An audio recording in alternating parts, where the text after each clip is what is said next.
Hello everyone, દરેકનું ફરીથી સ્વાગત છે. તો આજે આપણે લેક્ચર નંબર 16 સ્ટાર્ટ કરીશું. અને એ પહેલાં હું એવું ધારી લઉં છું કે આ લેક્ચર જોતાં પહેલાં બધા જ વિદ્યાર્થીઓએ આગળના લેક્ચર જોઈ લીધા હશે. તો આ લેક્ચર આરામથી તમને સમજ પડી જશે, કોઈ પણ હેઝિટેશન વગર. ચલો, તો લેક્ચરની શરૂઆત આપણે દાખલાથી કરશું. તો જોઈએ દાખલો. પ્રવાહીના ત્રણ સમાન ટીપા ભેગા મળીને એક મોટું ટીપું બનાવે છે. જો નાના ટીપાનો ટર્મિનલ વેગ 10 મીટર પર સેકન્ડ હોય તો મોટા ટીપાનો ટર્મિનલ વેગ શોધો. હવે વાત છે અહીંયા ટીપાની. જો બે વસ્તુ આવી શકે, ટીપું પણ આવી શકે અને પરપોટો પણ આવી શકે. બંનેમાં ખૂબ ડિફરન્સ છે. ટીપું તો કે ટીપુના અંદરના ભાગમાં જે લિક્વિડનું ટીપું છે એ જ હશે. જેમ કે પાણીનું ટીપું કે બૂંદ હોય તો અંદરના ભાગમાં પણ પાણી જ હશે. જેમ કે અહીંયા સાઈડ બતાવી દઉં તો સપોઝ કે આ ટીપું છે તો અંદરના ભાગમાં શું હશે? પાણી જ હશે. પણ જો આ પરપોટો હોય તો શું થાય? કે પાણીનો પરપોટો છે, ટૂંકમાં શું થશે? ઉપરના એક આ ભાગમાં હશે પાણી, પણ અંદરના ભાગમાં હવા હશે. શું હશે? અંદરના ભાગમાં હવા હશે. તો માનો કે એક ટીપું હતું, એમાં તમે બીજું ટીપું એડ કરો તો ત્રીજું ટીપું જો બનશે એનું કદ શું હશે? તો કે V1. આનું કદ V1 છે, સપોઝ આનું કદ V2 છે. તો મોટું ટીપું બનશે એનું કદ શું હશે? V1 + V2. ટૂંકમાં બે ટીપાનું કદનો સરવાળો શું થાય? ત્રીજા ટીપાના કદ બરાબર. પણ આમાં પરપોટામાં એવું ના હોય. કારણ કે માનો કે તમારી પાસે 1 મીટર ક્યુબ હવા છે, એમાં બીજી 1 મીટર ક્યુબ હવામાં પાત્રમાં નાખી દો, તો જો પાત્ર એક્સપાન્ડ ન થાય તો પણ જે હવાનું કુલ કદ કેટલું થશે? 1 મીટર ક્યુબ જ થશે. ટૂંકમાં વાયુનું કદ એડ ના કરી શકો તમે, બરાબર છે. માનો કે આ હવાનો એક પરપોટો છે, એમાં બીજો પરપોટો તમે એડ કરો તો કદ એનું બેનું સમાન થાય એવું કદનો સરવાળો થઈને મોટું કદ બનાવે એવું જરૂરી નથી. ડિપેન્ડ કરે કે પાત્રનું કદ કેટલું છે. તો પરપોટાની વાત આપણે પછી કરશું. અત્યારે બૂંદની વાત કરીએ તો હજી કહી દઉં છું, જ્યારે ટીપા કે બૂંદ એવો શબ્દ યુઝ થાય ત્યારે તમને સમજી જવાનું કે એક પ્રવાહી વસ્તુ છે ને પ્રવાહીનું કુલ કદ. તમારી પાસે 1 લીટર પાણી છે, એમાં બીજું 1 લીટર પાણી એડ કરી દો તો નવું પાણી 1 લીટર નહીં રહે. કેટલું રહેશે? 2 લીટર રહેશે. પણ હવાના કેસમાં કે વાયુના કેસમાં એવું નથી. તો અહીંયા ટીપાની વાત છે. તો આપણે આ ટાઈપનો દાખલા ધોરણ 12માં પણ આવે છે, બરાબર છે. તો આમાં એક જ કોન્સેપ્ટ છે કે પ્રવાહીના 3 ટીપા એટલે કે બૂંદ ભેગા મળીને એક મોટું બૂંદ બનાવે છે. તો પહેલું સ્ટેપ શું થાય? વિચારો. એક તો એમ થાય કે જે એક ટીપાનું દળ પ્લસ બીજા ટીપાનું દળ શું થાય? બરાબર શું થાય? ત્રીજા મોટા ટીપાનું દળ. 2 ટીપા હોય તો. અને એમ પણ કહી શકાય કે એક ટીપાનું કદ પ્લસ બીજા ટીપાનું કદ બરાબર ત્રીજા મોટા ટીપાનું કદ. અહીંયા આપણી પાસે 3 નાના ટીપા છે, બરાબર છે. પ્રવાહીના 3 ટીપા સમાન ટીપા ભેગા મળીને એક મોટું ટીપું બનાવે છે. લખી શકાય આવું કે એક મોટા ટીપાનું કદ બરાબર 3 નાના ટીપાનું કદ. તો હવે ચલો માની લઉં કે એક નાનું ટીપું છે, બરાબર. નાનું ટીપું સપોઝ ત્રિજ્યા છે સ્મોલ r. કદની વાત આવી અને ટીપું ગોળ ધારીએ, બરાબર છે. ગોળ જ હોય છે, કારણ કે પૃષ્ઠતાણના કારણે અને દરેક પ્રવાહી અથવા દરેક વસ્તુ પોતાની સ્થિતિ ઉર્જા લઘુત્તમ હોય એમ ટ્રાય કરે છે. એટલા માટે જે પ્રવાહીમાં જે બૂંદ મળશે એ કેવું મળશે? લગભગ ગોળાકાર મળશે. ધારો કે એની ત્રિજ્યા છે r અને એક મોટું ટીપું બને છે. સપોઝ કે આ ત્રણેય ભેગા થઈ ગયા, 3 ટીપા ભેગા મળીને બનાવે છે. ધારો કે આ મોટા ટીપાની ત્રિજ્યા છે r'. કેટલી છે? r'. ચલો, તો મોટા ટીપાનું કદ શું થાય? તો પ્રવાહીનું ટીપાનું કદ એટલે ગોળાનું કદ શું થાય? 4/3 πr'³ ને, બરાબર છે. હવે એક નાનું ટીપું એનું કદ શું થશે? તો 4/3 πr3. અને કેટલા ટીપા છે? 3. તો 3 થઈ જશે, બરાબર. સમજ પડી હશે આમાં કે એક મોટા ટીપા ધારો કે ત્રિજ્યા છે r', તેનું કદ થશે 4/3 πr'³. નાનું ટીપુની ત્રિજ્યા છે સ્મોલ r એટલે કેપિટલ R, એનું કદ થશે 4/3 πr3. એવા 3 ટીપા છે, ગુણ્યા 3 કર્યા છે. 4/3 π ઉડી જશે, સાબિત થશે r'³ = 3 ટાઈમ્સ r³. મારે ત્રિજ્યાની જરૂર પડશે એટલા માટે કામ કરું છું હું અહીંથી r' ને કરતાં બનાવું તો r' બરાબર 3નું ઘનમૂળ ઇન્ટુ r. તો આ એક સાબિત થઈ ગયું કે જો મોટું ટીપું જે હશે એની ત્રિજ્યા કેટલી હશે? તો કે નાના ટીપાની ત્રિજ્યાના કેટલા ગણી? 3ના ઘનમૂળ ગણી હશે. આપણે વાત કરવાની છે નાના ટીપાનો ટર્મિનલ વેગ. તો મેન વાત અહીંયા આવે છે ટર્મિનલ વેગ. હવે ટર્મિનલ વેગની સૂત્ર બધાને ખબર હશે, ભણાવ્યું હતું. VT = 2/9 r²g/m². Mu into rho minus rho 0 બરાબર છે. હવે માનો કે 3 ટીપા ભેગા થયા તો 2/9 તો બદલશે નહીં. ટીપું જે મોટું ટીપું બનશે એનું પ્રવાહી કંઈ બદલી નહીં જાય એટલે મ્યુ પણ બદલશે નહીં, જી કંઈ બદલશે નહીં. આ રો છે ટીપાની ઘનતા એ પણ કંઈ બદલશે નહીં. અને રો 0 છે જે માધ્યમમાં ટીપું ગતિ કરે છે એ માધ્યમ પણ કંઈ બદલશે નહીં. ટૂંકમાં બદલશે ખાલી ત્રિજ્યા. તો લખાય અહીંથી વીટી ઇઝ પ્રપોર્શનલ ટુ ત્રિજ્યા એટલે કે r². હવે શોધવાનું છે આપણે મોટા ટીપાનો વેગ. તો ધારો કે એને કહી દઉં VT2, તો VT2/VT1 આના પરથી શું લખાય? તો બીજા મોટા ટીપાની ત્રિજ્યા કેટલી છે? મોટા ટીપાની ત્રિજ્યા r' છે. તો શું આવશે? આ VT પ્રપોર્શનલ ટુ r² પ્રમાણે r' છેદમાં નાના ટીપાની ત્રિજ્યા એટલે કે r². ખબર પડે છે ને? VT2/VT1 બરાબર સમપ્રમાણ જ છે પણ વર્ગ છે એટલા માટે આવું થશે. ઇઝ ઇક્વલ ટુ આગળ કિંમત મૂકીએ. r' શું લખાય? r' જો લખ્યું છે કેટલું છે? r' 3 r² છેદમાં r². તમે સાદુરૂપ આપશો એટલે 3 ગુણ્યા 2 એટલે ઘાતનો ગુણાકાર એટલે શું આવશે? 2/3 આવશે. શું આવશે ખાલી અહીંયા? 2/3. તો VT2/VT1 મળ્યા 3/2 ટૂંકમાં આને કઈ રીતે કરવાનું? બે રીતે થઈ શકે છે. તમે પહેલાં 3 કાઢી શકો છો, પછી જે પણ આન્સર આવે એનો વર્ગ કરી શકો તો પણ આન્સર આવશે. અથવા આમ કરી શકો, પહેલાં 3નો વર્ગ કરવાનો અને એનું ઘનમૂળ કાઢવાનું. તો એ મારા મતે એ રીત સારી રહેશે કેલ્સી વગર. તો પહેલાં 3નો વર્ગ કરીએ તો 3 શું થાય? 9 બરાબર. 9 થશે એનું ઘનમૂળ. હવે વિચારે આપણી પાસે તો કેલ્સી છે નહીં કે લોગ ટેબલ પણ નથી એટલે આન્સર કઈ રીતે લખો? ઓપ્શન તો બહુ દૂર હશે તો પાક્કું જ છે આવા દાખલામાં બરાબર. એક્ઝેક્ટ નજીક તો કોઈ હોવાના જ નથી. અને કોઈ બી વ્યક્તિ ગણી બી ના શકે કે હા કદાચ યાદ રાખી હોય કિંમત કે 9નું ઘનમૂળ આટલું હોય તો વાત અલગ છે. બાકી તો એપ્રોક્સિમેટ આન્સર લખવો પડશે. હવે 9નું ઘનમૂળ કરીએ તો મેં તમને એક રીત શીખવાડેલી છે કે નજીકની સંખ્યાઓના ઘનમૂળ કાઢવા. જેમ કે અહીંયા 9ની પછી પહેલાં આવશે 8, તો 8નું ઘનમૂળ નીકળે છે 2. હા ચલો ખબર પડે કે 2. પછી 9થી લઈને છેક 3નો ઘન થાય 27 એટલે 27નું ઘનમૂળ નીકળે 3. વિચારો 8નું ઘનમૂળ નીકળે છે 2, 27નું ઘનમૂળ નીકળે છે 3 ને 9 તો બહુ નજીક છે કોની? 8ની. હવે 9 પછી ઘણી બધી સંખ્યા લેશું ત્યારે માન 27 આવશે. કદાચ 10 સંખ્યા લઉં તો બી 27 નહીં આવી રહી. તો આનો આન્સર 2.1થી પણ આઈ થિંક ઓછો હશે. એટલે માની લો ને હું લઈ લઉં છું આનો આન્સર 2.10 નહીં પણ થોડોક ઓછો 2.08 જેવું લઈ લઉં છું. એપ્રોક્સિમેટ ધાર્યું છે મેં. કેટલું છે? 2.08. તો સપોઝ કે 9નું ઘનમૂળ નીકળે છે 2.08 બરાબર. 8નું ઘનમૂળ તો 2 નીકળશે, સોરી 9નું ઘનમૂળ કેટલું નીકળશે? 2.08ની કંઈક આસપાસ હશે બરાબર છે. તો સપોઝ કે 2.08 છે તો મુખ્ય કિંમત માટે VT2/VT1 ઇઝ ઇક્વલ ટુ 2.08. મારે શોધવાનું છે VT2. તો VT1 અહીં ગુણાકારમાં આવશે. VT1 શું છે? કેટલા આપ્યા છે? 10 મીટર પર સેકન્ડ. કેટલા આપ્યા છે? 10 મીટર પર સેકન્ડ. તો ગુણી નાખો માટે VT2 ઇઝ ઇક્વલ ટુ 2.08 ગુણ્યા VT1 અહીંયા આવશે એટલે VT1 પૂરો 10 એટલે શું આવશે? 20.8ની આસપાસ. આ આન્સર હજી કહું છું એપ્રોક્સિમેટ છે, એક્ઝેક્ટ નથી. એટલો આન્સર આવી શકે. ઓપ્શનમાં જે પ્રમાણે આપ્યું હોય એ તમે ટીક કરી શકો છો. ઓપ્શનમાં કોઈ દિવસ આવા આન્સર નહીં હોય કે 20.5, 20.6, 20.7 ને 20.8 એવા ઓપ્શન નહીં હોય. આ જો કેલ્સી હશે તો જરૂર હશે પણ આપણી પાસે જીનીટમાં કેલ્સી નથી એટલે આવા આન્સર નહીં હોય. તો દાખલો સારો હતો અને ઇઝી દાખલો છે બરાબર છે. આગળ વધીએ. જુઓ શું છે? 16 mm વ્યાસ ધરાવતી પાઇપમાંથી વહેતા પ્રવાહીની ઘનતા 2000 કિલોગ્રામ પર મીટર ક્યુબ છે. પ્રવાહીનો શાંતા ગુણાંક મ્યુ આપ્યો છે અથવા ઈટા આપ્યો છે 4×10⁻²⁰ પાસ્કલ ઇન્ટુ સેકન્ડ. ખાસ રકમ વાંચતી વખતે જોડે જોડે એકમ પણ જોતા જવાના એટલે ભૂલ ના પડે. અને મોસ્ટલી જે વિદ્યાર્થીઓ છે જે ટોપ કરી શકે પરંતુ મોસ્ટલી એકમની ભૂલ અથવા ઉતાવળી એરરના કારણે ઘણી વખત માર્ક્સ જાય છે અને પોતાની સીટથી દૂર રહી જાય છે. તો આવું ના થવું જોઈએ બરાબર છે. તો આગળ વધીએ. જો આ પ્રવાહીનો સરેરાશ વેગ આપ્યો છે, સરેરાશ વેગ 10 સેન્ટીમીટર/સેકન્ડ હોય તો પ્રવાહીના વહનનો પ્રકાર કેવો હશે? હવે દાખલો સારો છે. પ્રવાહીના વહનનો પ્રકાર મેં તમને કાલ પ્રકાર ભણાવ્યા હતા ઘણા બધા. લેમિનાર ફ્લો આવે, ટર્બ્યુલન્ટ ફ્લો આવે, પછી મિક્સ ફ્લો આવે બરાબર છે. તો એમાંથી કયા પ્રકારનો ફ્લો છે એ જાણવું છે તો એ એક જ વસ્તુ બતાવી શકે અને એ છે રેનોલ્ડ નંબર. તમારે ચેક કરવો પડે રેનોલ્ડ નંબર કેટલો છે. સપોઝ કે રેનોલ્ડ નંબરનું સૂત્ર શું આવે? રો V/d/μ અથવા ઈટા. ચલો તમારે 4 વસ્તુ મેળવવી પડે રો V/d/μ. ચલો મને કઈ વસ્તુ આપી છે તો પહેલાં રોની વાત કરીએ તો રો આપી છે 2000 કિલોગ્રામ પર મીટર ક્યુબ ને એ બી પછી શેમાં છે? SIમાં. ચલો કોઈ વાંધો નથી. V છે વેગ, પણ તમને ખબર છે પાણી જ્યારે પસાર થતું હોય પાઇપમાંથી પ્રવાહી, ત્યારે જે પાણી જે છે એ જે પાઇપને અડીને ચાલે છે, અડકીને એકદમ એક્ઝેક્ટલી લેયર કે જે પાણીની પાઇપને અડે છે એનો લગભગ વેગ 0 હશે અને વચ્ચે વેગ સૌથી વધારે છે. તો આખો ડાયાગ્રામ આ રીતે બને, મેં કાલ સમજાયેલો છે. આ રીતે ડાયાગ્રામ બનશે તો વેગ સતત વધતો જશે. સૌથી વધારે વેગ ક્યાં હશે? અક્ષ પર હશે. બરાબર છે.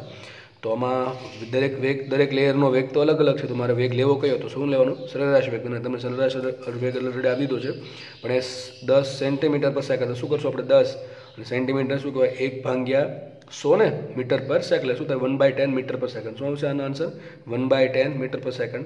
પછી વાત કરીએ ડી, તો તમે ઓલરેડી ડી જ આપી દીધો છે. વ્યાસ 16/1000 મીટર આપી દીધું છે. અને મ્યુ તમને આપ્યો છે 4 × 10⁻² પાસ્કલ × સેકન્ડ, જે એસઆઈમાં છે. તો મુખ્ય કિંમત રો છે 2000 એટલે કે 2×10⁻³ નેક્સ્ટ વેગ છે 10 સેન્ટીમીટર પર સેકન્ડ. સેન્ટીમીટર એટલે 1/100 મીટર એટલે શું આવશે? 1/10 થશે ને. અહીં સાઈડમાં કીધું 10 સેન્ટીમીટર એટલે 1/100 મીટર પર સેકન્ડ એટલે શું થશે? 1/10. આગળ વધીએ ડી છે 16 mm એટલે 16/1000. ઓકે, છેદમાં મ્યુ શું આવશે? 4×10⁻². આટલું આવશે. હવે મુખ્ય કિંમત આપણે તો જુઓ અહીંયા આ 10⁻³ અને 10⁻³ ઉડી જશે. ઓકે, પછી અહીંયા આ 10⁻²? ક્યાં જશે? ઉપર જશે ને. તો 10⁻² છેદમાં 10 એટલે 10 એક 10 વધશે ઉપર. મનમાં રાખો અહીં 10 વધે છે, બાકી બધા મીંડાનો વહીવટ થઈ ગયો છે. આ ચોખ્ખું 16 એટલે 4 × 2 = 8 ને બીજા 10 એટલે કેટલો આન્સર આવશે? 80. કેટલો આન્સર આવશે? 80. તો રોનો નંબર બહુ સારો આવ્યો છે. કેટલો રેનો નંબર આવ્યો? 80 ને કોઈ એકમ હોય નહીં. તમને શીખવાડેલું છે. ચલો રિવિઝન પણ કરી લઈએ કે રેનો નંબરની કિંમત જ્યારે 2000થી ઓછી હોય, કેટલી હોય? રેનો નંબરની કિંમત 2000થી ઓછી, તો ફ્લો કેવો હશે? લેમિનાર ફ્લો હશે. કેવો હશે? ધારાયુક્ત વહન. પછી જો આ રેનો નંબરની કિંમત 2000થી 3000ની વચ્ચે હોય તો મિક્સ ફ્લો હશે. અને જો રેનો નંબરની કિંમત કેટલી હશે? 3000થી વધારે હશે તો ફ્લો કેવો હશે? Turbulent flow. કેવો ફ્લો હશે? ટર્બ્યુલન્ટ ફ્લો હશે. બરાબર છે. તો ટર્બ્યુલન્ટ ફ્લો હશે. ઓકે, તો અહીંયા કેવો ફ્લો આવશે? 2000થી ઓછો છે એનો નંબર અને ઘણો સારો છે એટલે શું કેવો ફ્લો હશે? This is laminar flow. Okay, ધારાયુક્ત વહન. ઓકે, ચલો તો દાખલો સારો હતો. આવા દાખલા એ લગભગ પૂછાય જ છે. રેનો નંબરનો દાખલો લગભગ પૂછાશે જ. બરાબર છે. ચલો આગળ વધીએ. જો શું છે, આ ડાયાગ્રામ નથી આપેલો. બરાબર, ડાયાગ્રામ નથી આપેલો. એક પાઇપના આડછેદની ત્રિજ્યા આપી તમને r = r0 e⁻⁴ x. ઘણા આવું આવે એટલે ડરી જાય. રકમ વાંચવાની, એમાં ડરવાની કંઈ જરૂર છે નહીં. બરાબર છે. r = r0 e⁻⁴x સૂત્ર પ્રમાણે ઘટતી જાય છે. તો ટૂંકમાં એક વાત પાકી થઈ ગઈ કે ત્રિજ્યા ઘટે છે. ત્રિજ્યા એટલે કે શું થાય? આડછેદ ધીમે ધીમે નાનો થતો જાય છે. જો બતાવ્યું છે અહીંયા, આ આડછેદ એટલે શું થાય? સામેથી જુઓ તમે કે સામેથી તરફ કે ગોળાકાર આડછેદ છે, તો ધીમે ધીમે એ ગોળાકાર આડછેદ ઘટતો જાય છે. બરાબર, આ સૂત્ર અનુસાર ઘટતો જાય છે. મેં સાઈડમાં બતાવી દીધું. સપોઝ કે આ પ્રમાણે ઘટે છે. અહીંયા જે આલ્ફા છે એની કિંમત આપી 0.5 મીટર ઇન્વર્સ. અને તમને ખબર પડી શકે કે આલ્ફાનો એકમ શું હોય? જો એક્સ મીટરમાં હોય તો આલ્ફાની કિંમત મીટર ઇન્વર્સ હોવી જોઈએ. કંઈક હાથનો કંઈ એકમ હોય નહીં. એવું હાથનો એકમ ના હોય તો જો એક્સ મીટરમાં હોય તો આલ્ફા મીટર ઇન્વર્સમાં હોવો જોઈએ. જે છે અહીંયા કેટલો આપ્યો? Alpha 0.5 metre inverse. અને એક્સ શું છે? તો એક્સ એ પાઇપલાઇનના પ્રથમ છેડાથી, એટલે કે એક્સ = 0. સપોઝ કે આ પાઇપનો પ્રથમ છેડો છે એટલે એક્સ = 0થી આડછેદનું અંતર છે. તો એકબીજાથી 4 મીટર જેટલા અંતરે આવેલા આડછેદ. તો મારો એક આડછેદ કયો થઈ ગયો? સપોઝ કે એક્સ = 0 છે. બીજો આડછેદ કયો છે? એનથી 4 મીટર દૂર આવેલા. સપોઝ કે આ આડછેદ. હવે હું જેમ આગળ વધતો જશે ત્રિજ્યા તો ઘટતી જાય છે. તો ધીમે ધીમે જો મેં પાઇપ થોડીક સાંકડે કરી છે. સમજ પડે છે? ઓકે, ચલો. તો એક્સ = 4 મીટર આવેલા આડછેદ માટે રેનોલ્ડ નંબરનો ગુણોત્તર કેટલો મળે છે? e⁻n મળે છે. તો n તમારે શોધવાના છે. આ n ઈટા નથી, આ ખાલી n પેલો ન્યુમેરિકલ બનાવવા માટે n પૂછ્યો છે. તો દાખલો ન્યુમેરિકલ માટે એકદમ સુટેબલ છે. ચલો દાખલો જોઈએ આપણે. ચલો જોઈએ દાખલો. તો મારે શું વિચારવું પડે કે રેનો નંબર શોધવાનો છે, તો પહેલાં સૂત્ર બનાવું રેનો નંબર. તો રેનો નંબર શું હોય? re = ρv/μ. સમજો, વ્યવસ્થિત સમજો. અહીં ઘણી વખત હું ઈટા પણ બોલું છું અથવા મ્યુ પણ બોલું છું, બંને ચાલશે. તો વિચારો, મને કઈથી પ્રવાહી જાય છે, અહીંથી પ્રવાહી ફ્લો થાય છે આગળ. ધીમે ધીમે જેમ આગળ વધશે એમ પાઇપ થઈ ગઈ સાંકડી. કેમ કે ઘટતી જાય છે ત્રિજ્યા. અને તમે વિચારી શકો જેમ એક્સ વધશે એમ આ કિંમત વધતી જશે ઋણમાં. અને ઋણમાં છે એટલે છેદમાં જવા દો. એટલે ટૂંકમાં નામ પણ લખાય r = r0 છેદમાં e⁻⁴x. શું લખાય? આને r = r0 છેદમાં e⁻⁴x. કોઈ સાઈડમાં સમજાવી દઉં છું.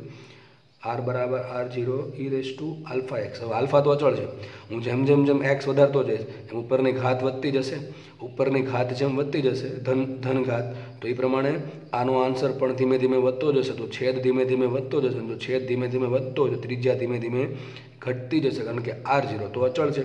અને હા, તમે આમાં એક્સ બરાબર 0 મૂકી દો. શું મૂકો? એક્સ બરાબર 0 મૂકો તો આલ્ફા ઇન્ટુ 0 0 અને ઘાત થશે એની 0 ઘાત, કોઈ પણની 0 ઘાત શું હોય? 1. તો શું થાય? આર બરાબર R0. ટૂંકમાં એમ કહે છે કે શરૂઆતમાં ત્રિજ્યા R0 છે, પણ ધીમે ધીમે ધીમે એ ઘટતી જશે. તો મારે વિચારવાનું છે કે જેમ જેમ પ્રવાહી આગળ વધશે, મેં પાઇપ થાય છે સાંકડી, બરાબર, એ પાઇપ ઘણી સાંકડી થઈ ગઈ છે 4 મીટરે.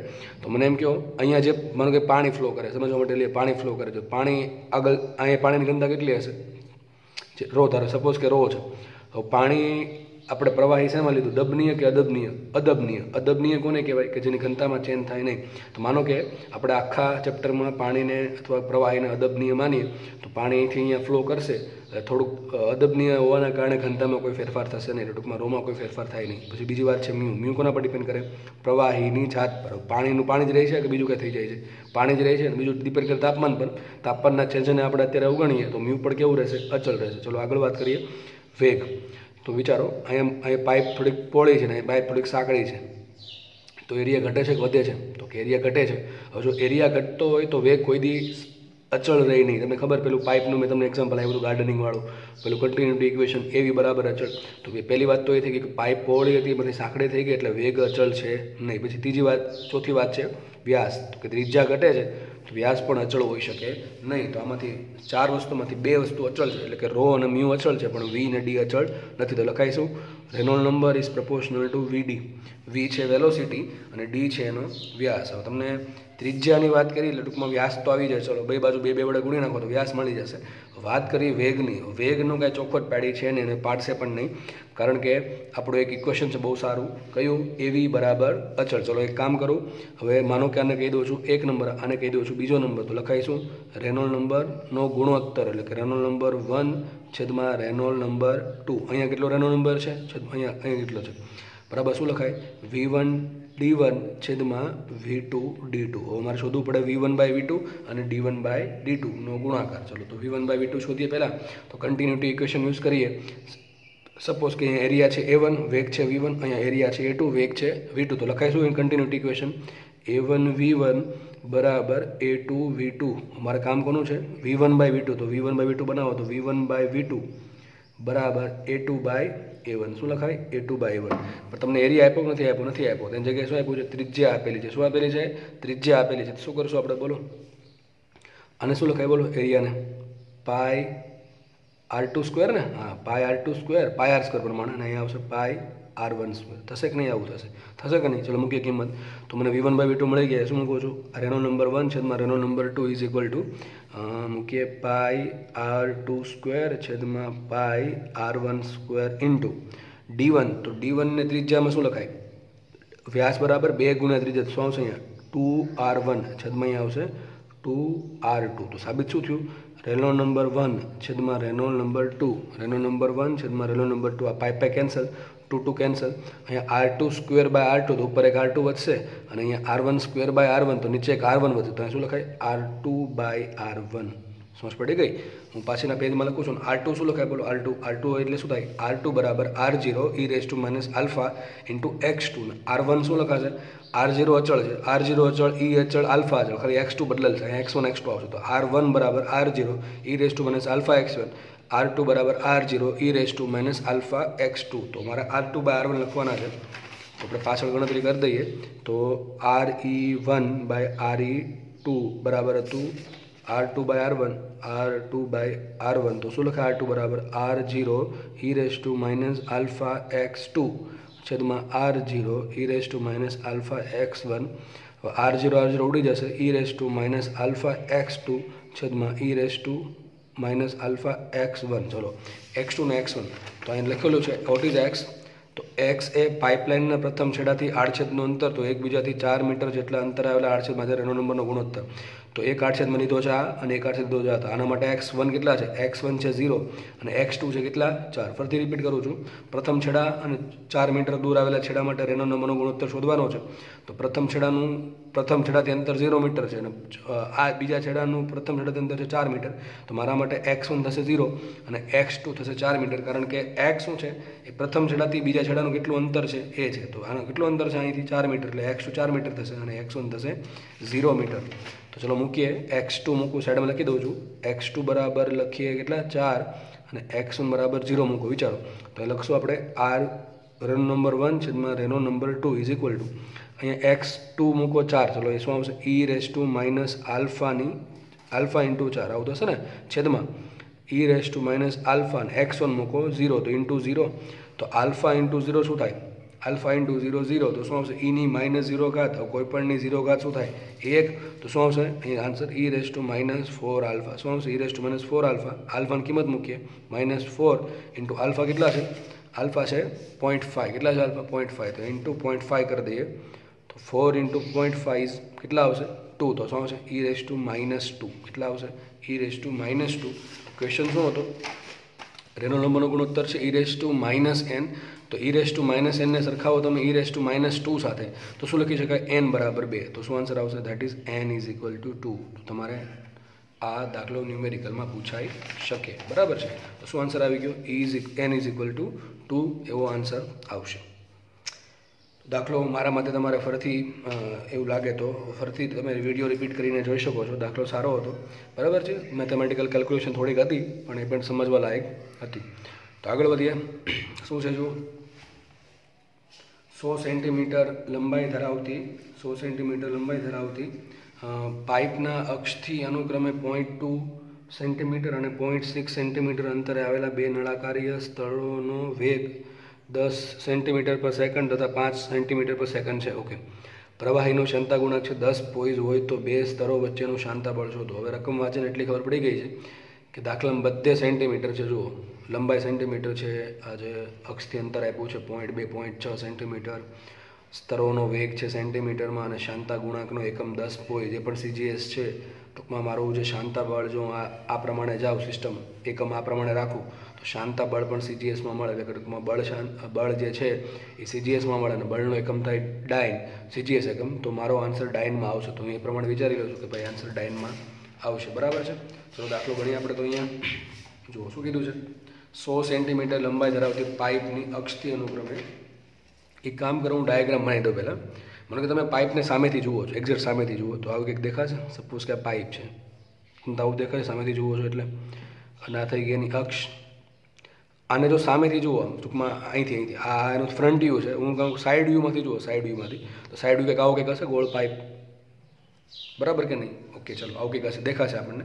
તો મેં કીધું શું છે 100 આ લંબાઈ જે આપી 100 સેન્ટીમીટર. આ જે લંબાઈ છે L is equal two 100 centimetre. We will not convert it into SI એકમ because all these units are in centimeter એટલા માટે. બરાબર છે. તો L આપ્યું 100 સેન્ટીમીટર. પછી આગળ વધીએ પાઇપની અક્ષથી. તો અક્ષ અહીંયા છે, ત્યાંથી 0.2 સેન્ટીમીટર અને 0.6 સેન્ટીમીટર અંતરે આવેલા બે નળાકારીય સ્તરો. હવે જુઓ આ એની અક્ષ થઈ ગઈ, દેખાશે. આ અક્ષ અહીંયા દેખાશે. તો અહીંથી કેટલું જવાનું અક્ષથી દૂર? 0.2 સેન્ટીમીટર. અહીંયા એક સ્તર છે 0.2 સેન્ટીમીટરનું. કેવું સ્તર છે? નળાકારી. આમ સમજાવું છું. અને બીજું એક સ્તર છે 0.6 સેન્ટીમીટર. કેવું છે? 0.6 સેન્ટી. એ પણ કેવું છે? નળાકાર્ય. આ સ્તર છે, આ સ્તર એને તમે જુઓ થોડો ક્રોસમાંથી તો આવું દેખાશે. પાણીનો આખો લેયર વિચારો કે આવું લેયર આવું જાય છે. બરાબર છે. આ થઈ ગઈ અક્ષ, આ અક્ષ થઈ ગઈ. બરાબર છે. પછી બીજું લેયર ક્યાં છે એની ઉપર? 0.6 સેન્ટીમીટર. તો આ છે 0.6 સેન્ટીમીટર બીજું એક હજી લેયર. આવા અસંખ્ય લેયરો હશે. વિચાર ખબર પડે છે? વિચારો આ પાઇપ શું આ નળાકાર છે. બરાબર. પાઇપનો માની લો કે આ નળાકાર છે. તો આમાં અસંખ્ય લેયરો છે. કેવા આવા નળાકાર? એક લેયર આ, બીજું લેયર આ, એનું બીજું અસંખ્ય લેયરો છે. બરાબર. આખી પાઇપમાંથી બધા ફ્લો થાય છે. એ પ્રમાણે સમજવા માગું છું. ફરીથી કહું છું, આ એક લેયર નળાકાર, પછી બીજું, ત્રીજું, ચોથું, પાંચમું, બધા એકબીજા પર ઘસડાતા ચાલશે. કોના કારણે? શાંતા બળના કારણે. અને એ લેક્ચરમાં વ્યવસ્થિત સમજાવેલું છે. તો જુઓ આ ત્રિજ્યા કેટલી આપી છે? અક્ષથી આ ત્રિજ્યા આપી છે 0.2 અને આની ત્રિજ્યા આપી છે 0.6. ઓકે ચલો તો શોધવાનું શું છે? શાંતાબળ. શાંતાબળનું સૂત્ર શું છે? વિચારો. શાંતાબળનું સૂત્ર એક જ છે. સ્ટોક્સવાળું એક છે કયું? 6 મ્યુ આરવી, અને એક છે મ્યુ અથવા ઈટા એ ડીવી બાય ડીએક્સ. અત્યારે આપણે આ જ વાપરશું, મ્યુ એ ડીવી બાય ડીએક્સ, કારણ કે પેલું તો ક્યારે વપરાય? સ્ટોક્સનો નિયમ, ગોળાકાર વસ્તુ માટે, ગોળાકાર લેસી વસ્તુ માટે, બરાબર છે. તો F is equal to mu A ડીવી by dx છે, આટલું છે. તો મારે એફ શોધવા માટે 4 વસ્તુની જરૂર પડશે. Mu A ડીવી by dx. તો મ્યુ તો ચલો આપી દીધું છે 10 પોઈન્ટ. એરિયાની વાત પછી કરું. ડીવી એટલે જે બે સ્તરો છે એની વચ્ચે કેટલો વેલોસિટી ડિફરન્સ છે. તો જો 0.2 સેન્ટીમીટરે જે સ્તર છે એની વેલોસિટી છે 10, અને જે 0.6 જે છે એની વેલોસિટી છે 5. તો આવું કેમ થાય છે? હું તો જેમ ઉપર જાઉં છું વેલોસિટી ઘટતી જાય છે, સમજ પડે છે? 0.2 વાળું લેર એક હશે ને, અહીંયા કંઈક હશે. 0.6 વાળો હજી ઉપર હશે. તો હું જેમ જેમ ઉપર જાઉં છું એમ વેલોસિટી ઘટતી ગઈ છે. કારણ શું? તમને હમણાંમાં કીધું હતું કે વેલોસિટી ડાયાગ્રામ આ પ્રમાણે રહે. સૌથી પાઇપના ઉપરના છેડા પર વેલોસિટી હોય 0. જેમ જેમ જેમ નીચે આવશો અક્ષ પર વેલોસિટી થઈ જાય મહત્તમ. એટલા માટે 0.2ની વેલોસિટી વધારે હોય અને 0.6ની વેલોસિટી ઓછી હોય. તો ડીવી શું થશે? વેલોસિટીનો ડિફરન્સ. ડીએક્સ શું થશે? બે લેયર વચ્ચે અંતર. તો એક લેયર ક્યાં છે? અક્ષથી. આ પ્રમાણે જો માનો કે અહીંયા અક્ષ છે, પહેલું લેયર છે કેટલા અંતરે? 0.2 સેન્ટીમીટર. બીજું લેયર ક્યાં છે? 0.6 સેન્ટીમીટર. તો ટૂંકમાં આટલું અંતર 0.6 છે, આટલું અંતર 0.2 છે. તો આ અંતર કેટલું હોય? 0.4. કેટલું હશે? 0.4. તો ફરતી કહું છું, જો ભાઈ જેને સૂત્ર હજી ખબર નથી પડતી કે સૂત્રમાં દરેક પદ શું છે એને તો તકલીફ પડશે, તો મેં જે આ લેક્ચરમાં સૂત્ર ભણાવ્યું હતું એ લેક્ચર ફરતી જોઈ જાઓ એટલે આરામથી ખબર પડી જશે. તો પહેલાં મ્યુ લઈએ, એ ઘડીક વિચારીએ હમણાં. ડીવી છે બે લેયર વચ્ચેનો વેલોસિટી ડિફરન્સ. તો આપ્યો કેટલો? 10 - 5 5 થશે. આપણે આન્સર ધન રાખશું. અને ડીએક્સ, તો ડીએક્સ શું છે? બે વચ્ચે અંતર. કેટલું થશે? બે વચ્ચે અંતર 0.4. તો મને ડીવી મળી ગયું કેટલું? 10 - 5 એટલે 5, અને ડીએક્સ મળી ગયું બે વચ્ચે અંતર કેટલું આવશે? 0.4. મ્યુ આ પાછા 10, બરાબર. સીજીએસમાં જ રાખશું. વાત રહી એરિયાની. તો વિચારો એરિયા શું છે? તમને મેં કીધું ખબર? સંપર્ક એરિયા. બે લેયર એકબીજાને ઘસડાય છે, બે લેયર એકબીજાને અડકે છે, એ એરિયા લેવાનો. હવે વિચારો, એક છે 0.6 સેન્ટીમીટર વાળું લેયર અને એક છે 0.2 સેન્ટીમીટર. વચ્ચે શું હશે? પાણી હશે. તો વચ્ચે માનો કે પાણી લઈ લઈએ આપણે. પાણી કે બીજું કોઈ સપોઝ ગમે લિક્વિડ છે, તો એ પાણી હશે ને આખા ભાગમાં ભરેલું બધું. તો એનો એરિયા શું હશે? વિચારો. એક નળાકાર અહીંયા છે, સમજો. એક નળાકાર આ છે, એક મારી આંગળી સમજો, આ એક નળાકાર છે, એની ઉપર બીજું નળાકાર છે. તો બે વચ્ચે સંપર્ક એરિયા શું થાય? તો નળાકારની સપાટીનું ક્ષેત્રફળ. થોડુંક વિચારો, બરાબર છે. એક કાગળનો ટુકડો લઈ લઈએ આપણે. આ એક કાગળનો ટુકડો લઈ લીધો, બરાબર. એની પર બીજો કાગળનો ટુકડો આ રીતે વ્રેપ કરી દઉં છું, વીંટાળી દઉં છું. તો બે અડકે છે ક્યાં? તો કે આ સપાટી પર અડકે છે ને ચારે બાજુ, બરાબર છે. તો એ એરિયા શું હશે? તો નળાકારની સપાટીનું ક્ષેત્રફળ. નળાકારની સપાટીનું ક્ષેત્રફળ શું હોય? 2πrl. શું હોય? 2πrl. કઈ રીતે? તો કે પરિઘ ગુણ્યા લંબાઈ, બસ એટલું જ છે. 2πr × l, 2πrl. તો ચલો મારે 2π એરિયા શોધવા માટે શું શોધવું પડે? 2πrl. ચલો 2π તો ચલો મળી ગયા. વાત રહી r × l. l તો તમને આપી દીધું. l તો તમને આપી દીધું છે. l કેટલું છે? 100 સેન્ટીમીટર. વાત રહી ત્રિજ્યાની. હવે ત્રિજ્યા કઈ લેવી? તો પાણી તો અહીંથી સ્ટાર્ટ થઈને અહીંયા સુધી છે. પાણી 0.2 મીટરથી સ્ટાર્ટ થાય છે, 0.2 સેન્ટીમીટરથી, 0.6 સેન્ટીમીટર સુધી છે. ત્રિજ્યા તો કેટલી આવે ને? ઓછામાં ઓછી ત્રિજ્યા 0.2, વધુ ત્રિજ્યા 0.6. તો મારે લેવી કઈ? આ લેવી કે વચ્ચે કંઈ લેવી? તો શું આવા કિસ્સામાં શું કરવું પડે? મારે એરિયા શોધવા માટે શું કરવું પડે? મારે લેવી પડે સરેરાશ ત્રિજ્યા. શું લેવી પડે? સરેરાશ ત્રિજ્યા. તો સમજો પહેલાં સરેરાશ ત્રિજ્યા શું કામ લેવી પડે? ગોખવા માટે બધું બહુ ઇઝી છે, પરંતુ સમજવા જરૂરી છે. તો ચલો જોઈએ. તો મને મ્યુ મારે વાત રહી એરિયાની, તો લખી દઉં છું. Area is equal two 2πrl. પણ પ્રોબ્લેમ એ થાય છે કે આર લેવું કયું? 0.2 લેવું, 0.6 લેવું કે વચ્ચેનું લેવું? તો આવા કિસ્સામાં શું કરવાનું? એવરેજ લેવાની. શું લેવાની? એવરેજ. તો ચલો લઈએ આર એવરેજ. શું આવશે?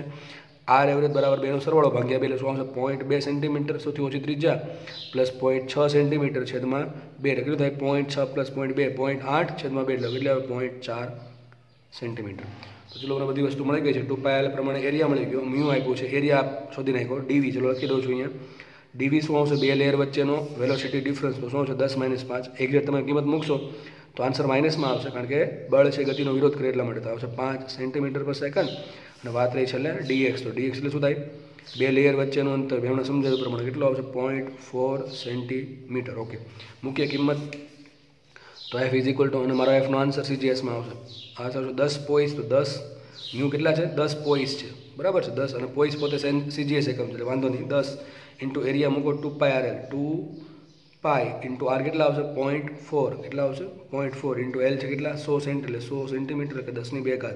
ઓકે, ચલો બધા ડોટ જા કરો ને ગુણાકાર છે, બરાબર. એ ગુણાકાર છે. તો શું કામ બતાવ્યું? 2πrl. આગળ વધીએ તો આવશે ડીવી. ડીવી કેટલા છે? વેગનો ડિફરન્સ 5 અને છેદમાં ડીએક્સ આવશે કેટલા આવશે? 0.4 ને બધું લખેલું જ છે ઉપર, તો અહીં આવશે 0.4. તો મ્યુ ઇન્ટુ આ છે મ્યુ ઇન્ટુ એ છે આટલું ઇન્ટુ ડીવી બાય ડીએક્સ આટલું થઈ ગયું. તો મ્યુ 10 2 પાઈ આરએલ બરાબર એલ છે ઇન્ટુ ડીવી બાય ડીએક્સ. તો હવે 0.4 તો ઉડી જશે, હવે 0.4 ઉડી જશે તો શું આવશે એફ ઇઝ ઇક્વલ ટુ એટલે સાઈડમાં લખીએ આપણે. હવે 0.4 ગયા. હવે જો 10 ગુણ્યા 10 ની 10 ની 3 ઘાત થઈ ગઈ. કેટલી થઈ ગઈ 10 ની 3 ઘાત અને અહીંયા આવશે 5 દુ ને 10 એટલે બીજી 10 ની 1 ઘાત એટલે 10 ની 4 ઘાત. તો શું લખાય અહીંયા 5 પાઈ 10 ની 4 ઘાત. ફરીથી કહું છું 5 દુ ને 10 તો 1 ઘાત એ વધશે અને બીજી 2 એટલે 3 બરાબર 3 ઘાત થઈ ગઈ અને 0.4 તો ઉડી જ ગયા છે ઇન્ટુ પાઈ. તો શું આવશે અહીંયા 2 ને 1 3 ને 1 4 ઘાત એટલે પાઈ 10 ની 4 ઘાત 2 ને 1 3 અને 5 દુ ને 10 ને 1 ઘાત એટલે 10 ની 4 ઘાત ઇન્ટુ પાઈ. આ ડાઇનમાં થશે. શેમાં થશે ડાઇન સીજીએસમાં. હવે પાઈની કિંમત મૂકવા માટે એફ ઇઝ ઇક્વલ ટુ શું આવશે 3.14 10 ની 4 ઘાત ડાઇન. સપોઝ કે આવો આન્સર આપ્યો તો ટીક કરી દેવાનું અને માનો કે આન્સર મને સીજીએસ એસઆઈમાં આપ્યો છે ન્યૂટનમાં તો આને આમ લખાય F is equal two 1 point આમ લઉં છું તો આનો 1 પોઈન્ટ આમ જશે તો શું આવશે 0.314 10 ની 5 ઘાત ડાઇન. અને તમને ખબર છે બધાને કે 10 ની 5 ઘાત ડાઇનને ન્યૂટન કહેવાય તો એફ કેટલો આવશે 0.314 ન્યૂટન. અને હા બીજી એક વાત કહી દઉં, કદાચ ઉતાવળમાં મારી કોઈ કેલ્ક્યુલેશનમાં કોઈ ગુણાકાર ભાગાકારમાં એરર રહી જાય તો તમારે સુધારી નાખવી. લગભગ તો એવું નહીં બને પણ માનો કે કોઈ ઉતાવળમાં એવું રહી ગયું કે 2 ની જગ્યાએ 5 કે ગમે ધાર લીધા ભૂલથી એવું કે માનો કે 5 ગુણાકાર ભાગાકારમાં કરવાના રહી ગયા તમારે એરર સુધારી દેવી બરાબર છે. તો આન્સર આવશે 0.314 ન્યૂટન અથવા 3.14 10 ની 4 ઘાત ડાઇન. તો આ દાખલો અહીંયા પતે છે. ચલો આગળનો દાખલો ગણીએ. દાખલો છે 0.2 સેન્ટીમીટર વ્યાસનો હવાનો પરપોટો. ઓકે, પાણીમાં 200 સેન્ટીમીટર પર સેકન્ડના અચળ વેગથી ઉપર ચડે છે. ઓકે, પાણીની ઘનતા છે 1 સીજીએસ એટલે કે સેન્ટીમીટર ક્યુબ પર ગ્રામ પર સેન્ટીમીટર ક્યુબ હોય તો પાણીનો શાંતા ગુણાંક શોધવાનો છે. હવાની ઘનતા તથા પરપોટાના કદમાં થતો ફેરફાર અવગણો. તો શાંતા ગુણાંક છે અને બીજી મહત્ત્વની વાત કે 200 સેન્ટીમીટર પર સેકન્ડના અચળ વેગથી. જો ઘણી વખત તમને દાખલામાં ટર્મિનલ વેગ એવો શબ્દનો યુઝ નહીં કરે પણ તમને ખબર છે કે લિક્વિડનો વેગ ધીમે ધીમે વધશે અને એક સમયે અચળ થઈ જશે. વસ્તુનો વેગ બરાબર છે. વસ્તુનો વેગ લિક્વિડમાં શરૂઆતમાં ધીમે ધીમે વધશે પછી અચળ થઈ જશે. એ અચળ વેગને કહેવાય ટર્મિનલ વેગ. ટૂંકમાં તમને ઇન શોર્ટ અહીંયા ટર્મિનલ વેગ આપ્યો છે કોનો હવાના પરપોટાનો.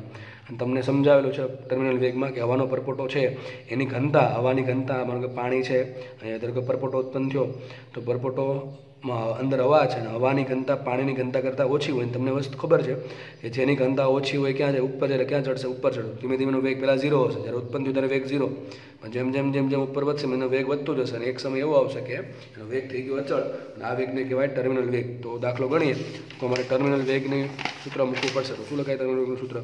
તો કે લખાય VT is equal to 2/9 r² g by mu into rho minus rho 0. તો સૂત્ર થઈ ગયું ટર્મિનલ વેગનું 2/9 r² g upon mu into કૌંસમાં રો માઇનસ રો 0. તો શોધવાનું શું છે મારે?